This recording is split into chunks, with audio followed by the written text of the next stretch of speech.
Welcome to Casual Watch Talk, the podcast from the Casual Watch Reviewer YouTube channel. Join us as we talk everything watches, from watch collecting, the latest horology news and interviews. If you're not already subscribed, subscribe on your favourite podcast app. Let's dive into the show. Welcome back to episode 18 of Casual Watch Talk.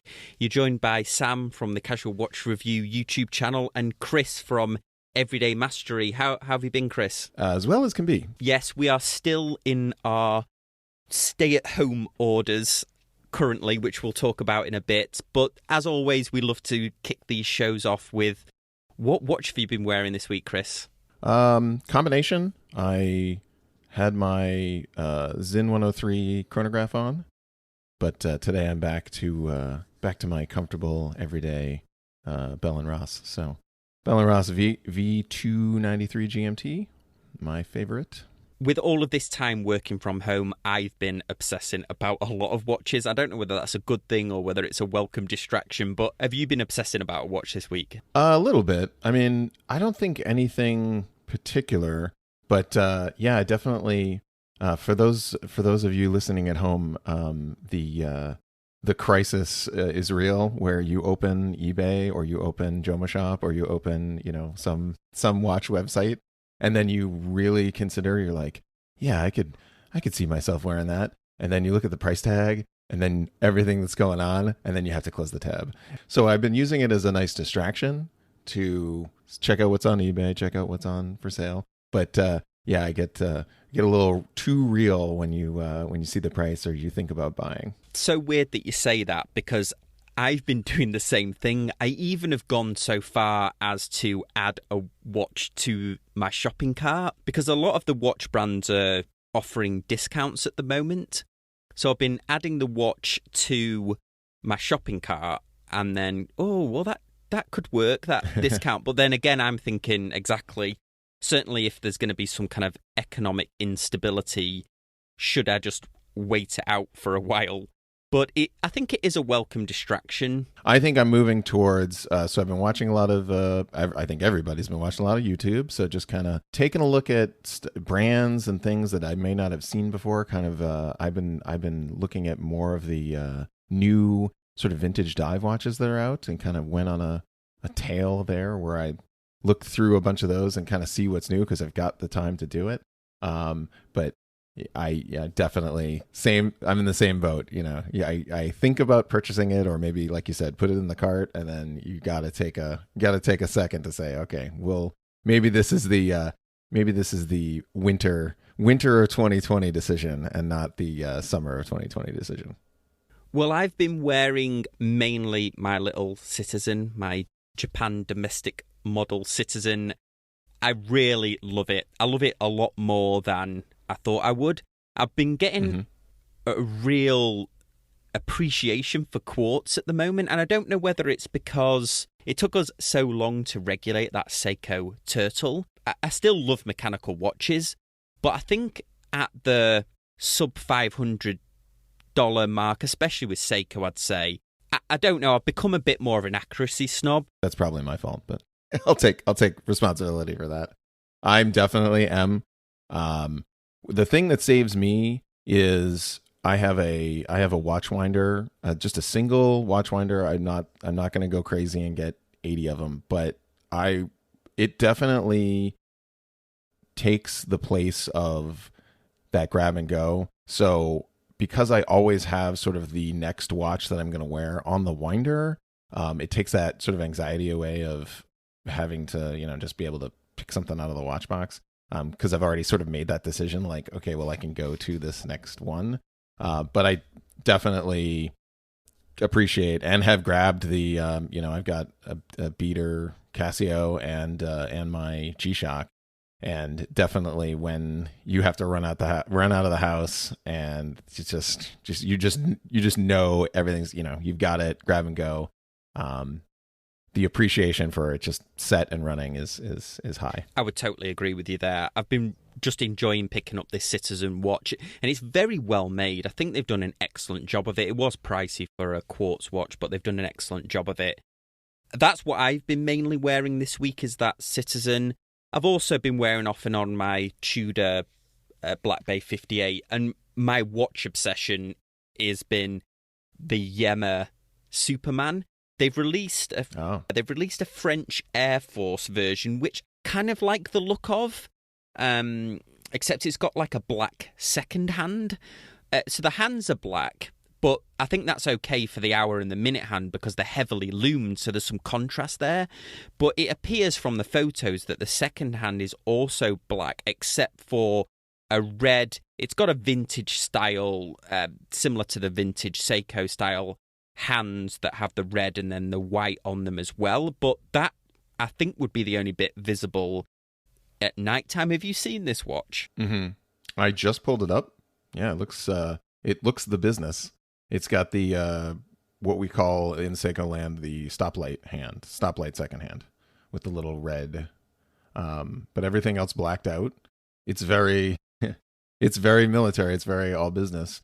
I like the look of them, and that like mill style. They have like They have like a picture of French military wearing it inside the helicopter with all his gear on, and it's definitely doing the business. Yeah, it looks the part, doesn't it? And what I'm respecting about the Yema brand is, first of all, TGV did a great video of it as well.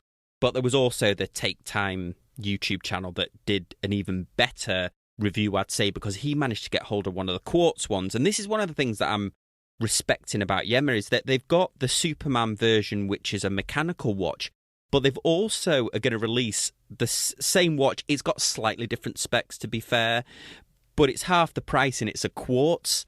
And I'm thinking that if I was to buy one, I mean, if this was me last year, I'd be like, no, never would spend that much on a quartz. But now I'm thinking... It has no soul. Exactly. But now I'm thinking, actually, it's quite a good proposition, the quartz model. It's about $500, but you're still getting that Yema history. It's got a similar case shape. They're offering 10% off. It comes with a Tropic strap, and it looks unique. And there's not often these days, and we're going to be talking for the main topic about Breitling, but there's not a lot of truly unique. I mean, maybe in the micro brand segment, absolutely, but there isn't a lot of new unique watches that I've noticed the last couple of weeks anyway. But the Yema watch, I really like the bezel and everything. Yeah, it reminds me of what Hamilton does with the khaki line. So you can get the khaki most of them in quartz, and absolutely, you bring that round to a watch meetup, and it's a Hamilton khaki. It's it gets the same sort of street cred as far as the brand goes. And great that you saved yourself $200-$300 over, or actually probably maybe $4 or $5 over a mechanical. Not in khaki, and not in Hamilton's case. I think the quartz are decently inexpensive, but nonetheless, you're getting that same you're getting the brand, you're getting the quality. And you're getting the grab and go utility of it. Totally agree with you. I feel like those watches are a good introduction to people that like watches but aren't, passionate watch collectors, or maybe watch addicts like us, where we're like, oh, it has to be mechanical, right. It has to be true to it. And I absolutely love my mechanical watches. I love my Black Bay 58. I love that Turtle that we worked on. But I think now, as I'm sort of progressing as a watch collector, I'm finding a newfound love for quartz models, and I like what Yema's doing. And to your excellent point as well, Hamilton, we've got a couple of news stories for you, and then we're going to dive into our main topic, where we're going to be talking about Breitling. Now, we've not often talked about Breitling on there, but they did some interesting things this week. They had their webcast where they released the new models. So we're going to talk over those new models, how they released them, and also what we think of Breitling as a main brand.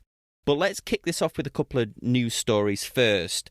And one that we've not previously discussed, but we would be remiss not to mention. Kris, what did you think of the new Seiko watches that are a nod to Apocalypse Now, even though they're not directly talking about it? It's like a 6105, isn't it, reissue, but with a thinner case. They look stunning. Yeah, they look really good. We had a good conversation over at the Facebook group, Casual Watch Talk. Some good conversation over there about it. I think they look great. I'm a little disappointed in the movement they chose. I'm also thinking about the fact that, and I didn't mention this, but the fact that they sort of have done that same thing again where they released a limited edition version and then they have released a limited edition version of the same watch again. So the people that bought it the first time, I believe though, in this instance, it was a lot less expensive than the special edition that they released. Whereas last time it was a lot more expensive. So 6 of one, half dozen the other. The only comment I made on it was the price. So for the price, I think that, I think it was $1,100, $1,300, something like that. For that price, if you really love it and you want that, and you want that connection, that movie connection, that style, that 70s dive watch military, connection, go for it. But it's tough to justify on its specs alone that price. I actually agree with you. We've talked about this before, and this isn't by any means a dig at Seiko, but as we've just been talking about Hamilton, I can't in my mind work out why the Seiko movements in these $1,000, $1,300 watches, these retail ones, they still have crazy swathes of plus and minus, whereas you mentioned the Hamilton Khaki, which has an ETA 2824 in it for less than $500, which could easily be regulated to chronometer certification, and we've discussed how much easier it is, or certainly in the limited experience that we've had of it, but when you've been testing things, how much easier it is to regulate an ETA movement. Maybe I'm just not fully understanding this, but you would expect for a $1,300 watch that it wouldn't be minus 20 plus 15. It seems like Seiko don't offer any regulation whatsoever. Right. It's interesting because they are coming at this in a completely different angle than we sort of think that they should. So for Swiss watches, for inexpensive Swiss watches, they have those, of course it's, you can regulate it down to 4 seconds a day. Check. Of course it's sapphire. Check. Of course it has a rear, a display case. Check. Of course the finishing is great. Not, $1,000, $600 Swiss watch, $600 to $1,000. Not. It's not going to be super styled, but it's going to be decent enough finishing, decent enough bracelet, machine clasp, solid end links. These sort of things that are like that's the direction that those Swiss watches are going. And Seiko just they're like, movement clearly doesn't matter, so people are going to buy them because it's a Seiko and not necessarily the movement. Glass clearly doesn't matter. Some models have sapphire, some models have hardlex. I know there's Seikos, there's $800 Seikos with hardlex crystal out there that's not sapphire. It's this kind of completely different take, and it leaves me with just like a big question mark from a marketing standpoint to say okay, I guess I don't know what's important at the end of the day.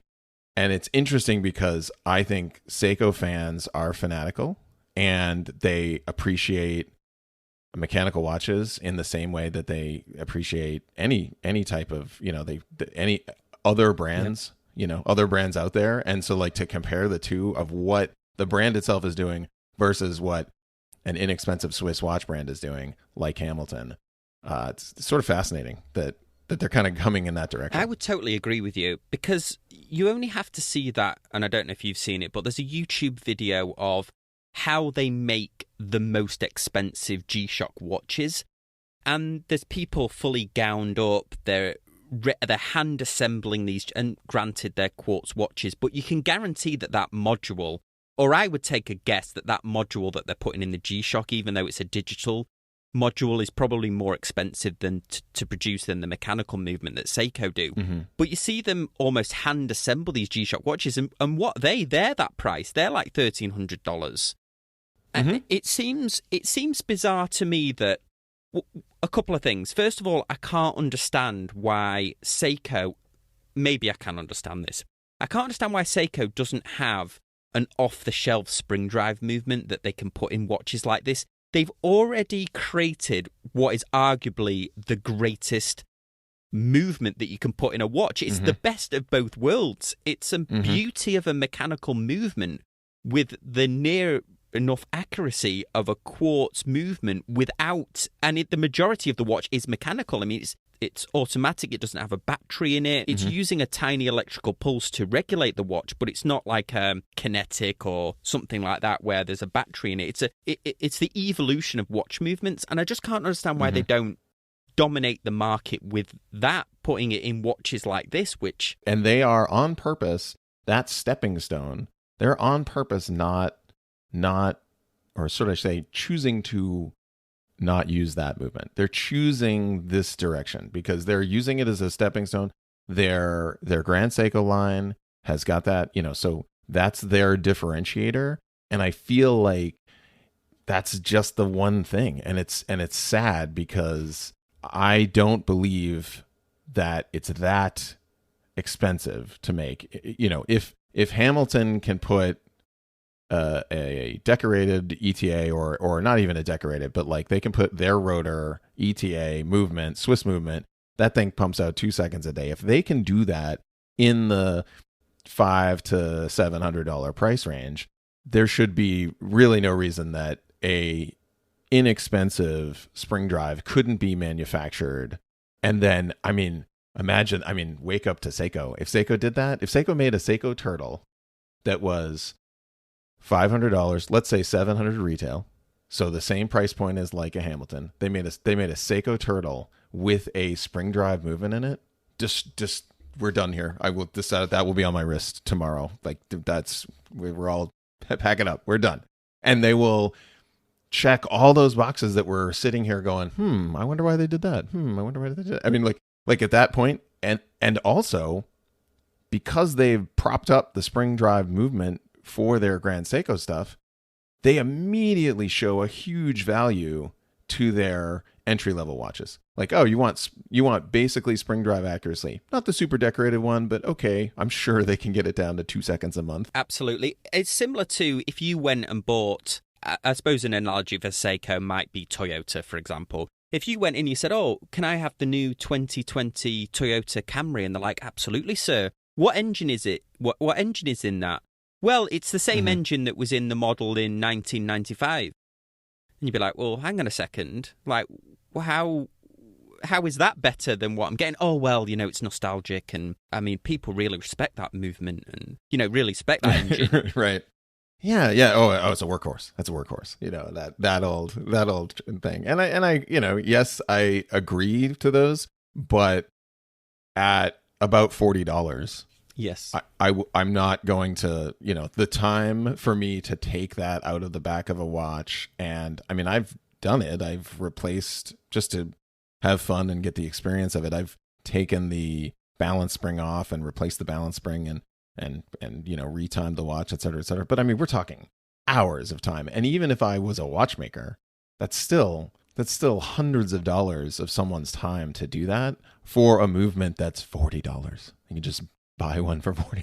So maybe we're onto something here. I mean, we were joking on the Facebook group that we might have killed Baselworld, but maybe we can get Seiko to put a spring drive movement in a turtle case. Exactly. And your analogy to Toyota is interesting because Toyota makes the VVTLI engines that they were putting in the US Lotus. So if you buy a Lotus Elise back in the day, that had a VVTLI 190 horsepower Toyota motor in it, and you were like, this is amazing because everybody can work on it. It's got parts everywhere. It's, super affordable, that sort of thing, but good enough to be put in a luxury sports car, maybe not luxury, but like high-end sports car, and there it is. So if they were to make the Seiko spring drive Toyota VVTLI that makes, plus or minus a few seconds and start putting that in everything, yeah, that would be huge. Anyway, let's move on. So thank you to everyone that joined the Facebook group the last 2 weeks. It's really exploded. I think it's going better than even what Kris and I imagined it would be. There's some fantastic conversation going on there. Yeah, absolutely. So yeah, get into the conversation, get on over there. Absolutely. So Kris and I have been joking about whether to do this story or not, but we'd be remiss if we didn't mention, and then we'll tell you about why we've been joking about it, but we'd be remiss if we didn't mention, we talked about, obviously, most of the major brands pulling out of Baselworld already, and then there's been a story on Watch Pro that now Tag, Hublot, and Zenith have run out. I sniggered at this headline because I'm like, oh, they didn't want to put the company that's mainly known for handbags and booze has pulled out. They just break out the watch parts of it. They're not like, oh, expensive handbags and booze company has pulled out of. And I know, just joking about that, but with the reason that Kris and I were laughing about, well, you tell the story, Kris, of why talking about Baselworld has been amusing. Yeah, it's a little bit of so for us talking about it, we're going to talk about it like it's a little Baselworld Inception. So the take, everyone's take on YouTube has been like, who will talk about Baselworld next on YouTube, and so now we're going to talk about the people talking about who will talk about Baselworld leaving. So it's like. We have to report on this, but we don't have to report on this, but we can report on the ridiculousness of it. But I think at the end of all of that, this is the big watch show. Just, Sam mentioned, the Geneva Motor Show for cars. This is the big watch show. It's been around for a while. I believe some of those brands had permanent booths. So, I mean, I forgot about that. And I thought about that the other day. Like, they had permanent residence in that display place, in that show place. So big news for them leaving, and LVMH leaving Baselworld. It's over, and certainly we'll comment on it. And it's worth the reason that a lot of people, especially YouTubers, are talking about it is it was a significant show, even if we couldn't attend, and you could argue that it really wasn't for YouTubers to attend, it was more for sales getting done, and Federico talks about this actually perfectly. But It's where the new watches came out. And also there was that friendly one-upmanship where H. Moser would come out with almost like a troll watch, wouldn't they? Or at least a concept version. So that's why people talk about it. And it is worth talking about it because it's a significant thing to happen. And it's led to maybe, certainly with the coronavirus, you could argue that an industry that was dragging its feet in terms of social media, in terms of online content, in terms of, still doing print advertising, it's forced that industry, you could argue, to accelerate 10 years into their future, which is still, early 2000s in terms of like social media. Yeah. And two comments to that. Realize that this, the news, just, the YouTubers and the blogs and the folks that report about watches, that has always been around new releases, and so then they're going to, super inside baseball, but like the reason why we're talking about it is because the folks that review these watches are talking about it because they're not going to see the new release, or they're going to have to go find out where that is from that company. So stuff's going to change. It is very interesting to see what they will step up to do. There are going to be companies that are going to embrace this and realize that the old way of the watchkeeper with the glass case and the luxury watch behind the glass case, that those days are maybe over or past, and we have to move into a world where we have to offer a good online presence, where we're showing super awesome pictures of the watches. We're having, getting people excited with social media and digging into those channels. Because I think that's where we're at. I mean, I think, where Sam and I are at, and where, that's where we get. I mean, I'm on Instagram all the time. I'm looking at the new stuff. When Sam mentions a new watch, I've probably seen it on Instagram first. I'm not necessarily going to go and dig out the new Basel releases, and then look through the whole entire page for what I'm looking at. No, I'm going to see what my friends are wearing or what my friends are interested in. And then the final story before we stop for a quick break here. There's a couple of watch companies that have stepped up with special releases to honour the medical workers. Now, I think there's two companies that have done this right, and then one that I'm sure they've got good intentions, but to me, there's something about it that doesn't sit right. And I'll caveat by saying this is my own opinion, but I'm going to start with the ones that I think have done it right. For example, last week we talked about Christopher Ward, who's going to donate 10 watches to NHS Heroes, and the NHS, for anyone outside the UK, is the National Health Service in the UK. And this week, Oris announced that they would also donate 10 watches to doctors, nurses, but also care workers, teachers, people that have really gone above and beyond. And you had to then submit an email to them to donate this, but they got such an overwhelming response that they're now doing 10 watches a day for 5 days. Wow, that's great. So they've really stepped up. And then I was researching this for this story, and I don't know if you've seen this, Chris, but I want to love Bremont watches. I'll put that out there. I want to love them. I think their designs are good, but there's just something in the back of my mind that, I personally think that a lot of their models are overpriced for what they are, my own opinion. They had all of that a few years ago where they said they were in-house movements, but they weren't. They were modifying ETA movements. And they have also offered... they've offered two things, and I'll get your opinion on this with respect that I don't think you've probably seen this story, but they are also trying to raise money for the NHS, but they're selling like a wristband with a metal plate on it with Bremont on it, but they're wanting, like, the best part of, I think with the currency conversion would be about $50 for essentially like a piece of paracord and a thing.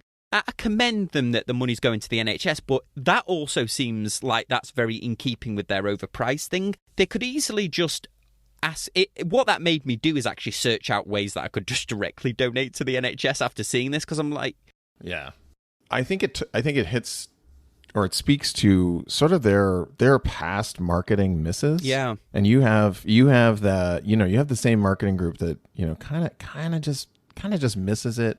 I've heard stories and I've seen stuff from them where, they've got the military stuff, but they're not doing the best job of it, and they sort of not. I don't want to use the word exploit. Again, this is my own opinion, but that they're really leaning into that with some of the with a lot of the marketing that they do. And could, kind of gives you that kind of weird feeling. And I think this is no different. That sort of weird, like, instead of buying something from you that then you donate money to, like I'll give you some marketing advice. If you as a company need a headline that says, "Hey, we did a great thing," you're doing the wrong. Like, that's wrong. If you're going to donate money, just donate money, and then somewhere on your page it says, hey, we're helping out and we donated some money, and that's it. There doesn't need to be a press release where it's like, hey, everybody, we're great. I'll offer this alternative to that, which is a brand, and another British brand which I think has done excellently, is Farah. They've, on brand, all of their marketing has these beautiful Land Rover Defenders that they've restored, and they look stunning. I mean, I love the Land Rover Defender. They auctioned one of their own Land Rover Defenders off and gave the money to an NHS charity. Great. It's on brand because they're all about Land Rover. They're all about British engineering. They didn't offer to, they didn't make a product to then sell like Bremont did. They've just said, look, this is one of our beloved Land Rovers. We have this. And people really got behind that. And that warms me more to that brand than I would say Bremont. It won't. I understand where you have a charity that needs exposure, such as breast cancer awareness, where, okay, we're going to make a pink strap and we're going to donate the proceeds to that. And we need to bring awareness to it. No marketing company needs to tell me about COVID-19. Like, that is right now, that is everywhere all the time. That is the top story on every single news channel. So you're not bringing awareness to it, but you're just being a corporate partner. You're trying to help out. Okay, before we dive into our main story, let's just stop for a quick ad break. Hi everyone, welcome back to the Casual Watch Talk. Our main story today, thought we would talk about Breitling. Now, Breitling isn't a brand that I don't often talk about them on the YouTube channel, let alone we hardly mention them, I think, on this channel. But they've done some interesting things this week, and we want to talk about them. So we're going to split this second part up into three main sections. What they did this week in terms of how they presented their new collection. We're going to talk about the brand as a whole and some of the new watches because they are different. And then we're going to talk about the notion of in-house movements because some of these Breitling watches that they've released are very expensive, but they use ETA movements. So I'll start by talking about what they did this week. If nobody's familiar, they're probably the first major watch brand that did a web conference or a webcast to release their new models. Now, they've had a new CEO, haven't they, Kris? Like, do you want to just talk about the new CEO and see whether that's the reason why they had a change of marketing? Yeah, possible. That's what a lot of people are saying. So, Georges Kern, if I'm saying his name right, not Georges, but French, Georges Kern, he was the CEO for IWC, and a couple years ago moved over to Breitling, and a lot of people are saying he is the catalyst for a lot of these changes for the better for the Breitling brand and their image. I remember a couple of years ago, Breitling the big story was that they were one of the last independent watchmakers that wasn't part of a big conglomerate. And do you remember even there was a story about would Invicta buy them? Around the time that Invicta bought Glycine, I know there was a lot of kind of rumbles about that, whether they actually really put a bid in or whether that was just rumour. Yeah. I remember that going around, but that's interesting. So let's talk about, so they did this webcast, which, as we just joked about before this segment, is very progressive for a watch company. Right. And by all accounts, I've not watched the full thing yet, but by all accounts, they did a really good job of it, actually. So they, instead of Baselworld, they then did this webcast. And it's also interesting to point out that Baselworld is, yes, it's for the new releases, but the people that go to Baselworld are the people that report on it and the people that are primarily going to buy, retailers that are going to buy stock in these pieces, in these watches, and look at the new novelties that they're going to then bring into their store, and the number of pieces are negotiated, and deals and dealers and that sort of thing. They're right there where they're speaking to an audience of folks that could purchase these watches. Right there, that's a big change, and good for them. I totally agree with you, and it did make me think differently about this brand. Let's just talk about some of the new releases, because I think they range from the genius to, I would say, the bizarre, certainly for my taste anyway. So what we mainly saw, and what I'll say before this actually is, this isn't this new CEO took over and then these are the new watches. I mean, Breitling have been, what would you say, Kris, every 2 months have released a new watch? Yeah, pretty steady. I've definitely seen new stuff for them all the time. And these are refreshing of existing lines. They're adding different colorways and things like new that. Stuff. The main things that we saw in this webcast was additions to the Super Ocean standard line, and I'll kick off with that one first. We saw the Heritage 57, the Breitling Super Ocean Heritage dive watches. This to me is the one that, for my eye, I'm not a fan of. What I'll do, Kris, and I'm going to start with one of my favourites, although again I've never pulled the trigger on one, although I've certainly flirted with the idea, was the new Super Ocean range. So we saw new models. One that I was particularly very happy about, that was a blue model, was made in a 42mm. But what do you think about these ones that they've made in titanium that are at 46? So yeah, I mean, so they're kind of expanding. They're expanding it for everyone. I mean, they've got them now. The new one in 48, that Super Ocean titanium in 48. That's a big boy. I think they're listening to. I think they're listening to the consumer, and I'll just say, I was bummed that I definitely had an obsession maybe last year with the new Super Ocean. They completely cleaned up the dial. So it used to be there was a dictionary worth of information on that dial, and so now it's just 12, 9, and 6 a day. The date, and Breitling logo, Super Ocean, chronometer, spec, etc. That's it. And I'm super excited that they've come out with the blue one in 42, because they only had the black one in 42, and that's a sweet spot for me. So I don't know about folks that are looking for a 48, but I would have to say that they're a marketing company that they think that that's going to sell. So that's good that they're giving these different options. It's 48 seems like a large size, and it absolutely will be large, but it's not out of keeping for them, because they have the professional one that has the beacon in it, the emergency beacon, but they've also, those Breitling for Bentley watches were massive. I've reviewed some on the channel. I'll leave a link in the show notes to that review, but Bob's happened to have one of those larger ones in titanium. We were talking about Invicta earlier, and you mentioned maybe potentially for them putting a bid in.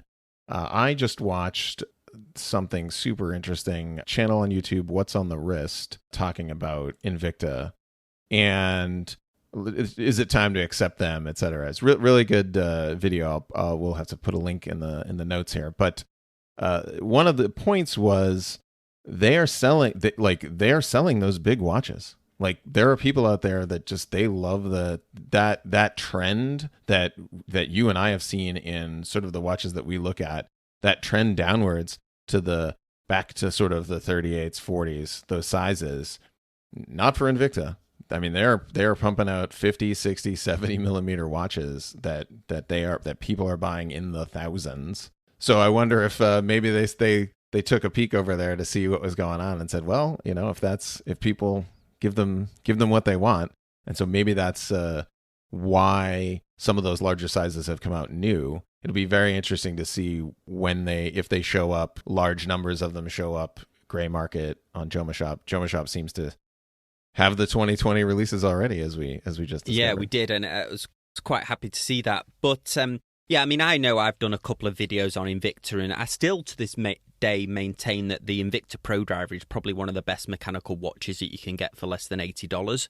But I've also certainly called some of their watches a crime to horology, which I think they absolutely are. But one thing you can't fault them for, which is I think the point that you were trying to make, if I can just piggyback on that, is they know their audience. Mm-hmm. So for us to sit back and say, oh, this is huge and I wouldn't wear this. Well, yes, fine, but somebody is wearing it, because for them to make these decisions to bring these out, I don't want to be the first one to say, oh, that's a mistake, or that's not the trend. The trend is whatever's getting sold. That's the trend. Other things we saw from Breitling, so we saw an addition to the Super Ocean. We also saw additions to the Chrono Mat. Now, I don't know about you, Chris. I've never been a fan of this, and I think it's the bezel. I don't like this silver textured bezel. Sometimes you see them and they're like a compass. I've never been a fan of it. Having said that, I'm not a huge fan of steel bezels anyway, but what do you think about what they did with the Chronomat line? Yeah, I mean, steel bezel, it's it has that 1984 vibe. Like, that's when it was introduced. It still says that. And I think just like maybe we're nostalgic for watches from the 90s, which is, at least for me, I'm sure there's folks that are nostalgic for watches in the 80s. And the steel bezel, kind of not my style. And the bullet bracelet. One thing that as well, we've talked about the larger watches that they've released, but I've also maybe I've never associated Breitling with this before, and I'm not sure why, but there seems to be smaller watches that obviously might be, I think would certainly be marketed at a female audience. So you've got 35 millimeter Navitimers now, not the Navitimer with the chronometer, and they've got one with like a pearlescent dial with diamonds on it. I don't remember them having more female-focused designs in the past. Yeah, I think that's something they've added maybe in the past couple of years. I mean, what's one of the watches that stood out to me? We were talking about the Super Ocean. They make a sort of a light blue color Super Ocean 36. That's a cool looking, women's watch. Something that they might be, that you get some interest out of. Yeah, it seems to be a new trend for them, and certainly with lots of watches, I think leaving women out of that conversation is wrong. I think that they want to wear a cool dive watch, and done that with some of their marketing. I see the female, diving, surfing as part of their brand. I think that's good. I think that's really good. Yeah, I once worked with I was part of a sales team, and I remember one of my colleagues, she had the Rolex Kermit version on, and it looked awesome. She dressed it up with additional jewelry, but I always remember joking with her that she took all the possible links out because her wrist was obviously smaller. I mean, she looked awesome wearing it, but that was the one complaint, was that you couldn't reduce the Submariner bracelet enough for it to fit properly if you had a 6-inch wrist. Or... and the clasp alone on that thing has got to be 40 millimeters, so it's just, you're like down to nothing there. And then finally, we'll talk about the range that I'm guessing will divide opinions the most. It certainly divides my opinion the most, was the new Breitling Rado. I mean, the new Breitling Heritage 57. Yeah. What do you think of these? They're definitely inspired by, what would you say, a bit of 50 Fathoms in there, a bit of the Captain Cook. Yep, for sure, that rainbow. Now, I will say with the rainbow dial, this is the Super Ocean Heritage 57. It's a limited edition. So I will say it's limited. So they're having some fun there with that, which is fine. Which I think is fine. If they were to bring that, if that was to be a primary model. Also, limited edition. So this is the Super Ocean Heritage. This is a chronometer spec. All of the Breitlings are chronometer specs. So that's plus or minus 2 a month, or 2 a day. It's 2 a day. Sorry, $5,000 on their website. That's great for a manufacturer suggested retail price of $5,000. I don't think that's too bad for a dress diver from Breitling. Yeah, with maybe what is going on. I mean, you were kind of talking about earlier, we were going to get into movements and such, but limited edition Breitling, I think that's priced well. I suppose this is one of the questions that you certainly get sort of here targeted at Breitling, is that they still do use ETA movements, and they certainly are priced a lot more higher than an equivalent ETA watch, say, from another brand, Hamilton, or other brands that you could maybe argue had very similar build quality. So are you really buying the brand here? Breitling does have the history, but what do you think on that they're still using ETA movements, even though they do call them Breitling movements? Well, we could probably break out a discussion on its own. I think the in-house movement stuff is just a little too overblown. I think that it was a trend that everybody wanted to say, okay, we've got in-house movements, but also I think it was just a trend based on companies positioning themselves so that they had ownership of the entire supply chain. So if you say to a CEO, hey, are you going to buy a company that, are you going to work with a company that owns their entire supply chain? So we're talking brass and stainless steel coming in the back door, and front door we've got, Swiss watches. That is an enticing proposition as a major company, as a corporation. And I'm sure the marketing department was listening, and they're like, oh, well, in-house. And I feel like it's a little overblown because we're not investing into these companies. We're not, we're enjoying the products that they're making, and we're using the fact that they're making their movements, or they're having another company make their movements, as a buying decision.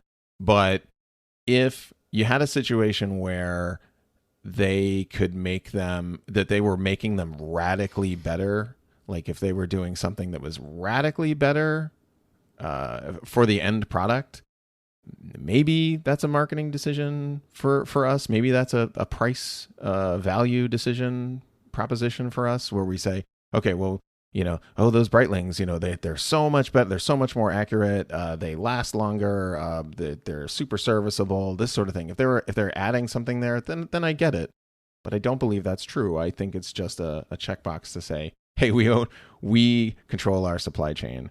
We should definitely, you've just given me a thought, we should definitely do maybe a special version of the podcast where we focus on in-house movements, because this only occurred, I only just thought of this now, and I don't know whether it's not based on anything, but do you think in-house movement truly means that the manufacturer themselves are creating the movement themselves? Or I wonder if it means, hey, we own this as a blueprint, as a technical spec, but there's still a third party making it. I'm sure we'll do some search on this, and I'm sure it's down to marketing. My guess would be marketing, because if I can pay, I'm Trader Joe's and I have Trader Joe's peanut butter pretzels. Trader Joe's does not own the manufacturing company that makes peanut butter pretzels. That company makes peanut butter pretzels for everybody. But when you are going into Trader Joe's, that store, you're saying like, oh, these are the Trader Joe's peanut butter pretzels. So in this case, I feel like it's sort of the same way. This is the Breitling movement. I don't know what their movement calibers like are called. Breitling 17 is the 28. Right. 24. Yeah. So the Breitling 17. So like this is the Breitling 17. But at the end of the day, that machine that's just a spec, like you said. That's a technical drawing, and it's machined on the same machine that's going to be pumping out ETAs and other watch manufacturers in-house movement. So yeah, we definitely should do some. I think that would make for a really interesting podcast. It would actually make for a really interesting YouTube video. So yeah, do some research on that. We're really interested to know what you think about the stories that we've covered, also the Breitling watches. Thank you for everyone that's joined the Facebook group. If you've not yet joined the Facebook group, search for Casual Watch Talk. Apply for a membership, and then Kris or I will approve you on there. We've got some great conversations. Some of the other admins that are on there as well are adding a lot of value. So thank you all for listening. Kris, thanks for being my co-host again. No problem, Sam. As always, we appreciate you listening, and we'll see you next time on Casual Watch Talk. Thanks, guys. Bye.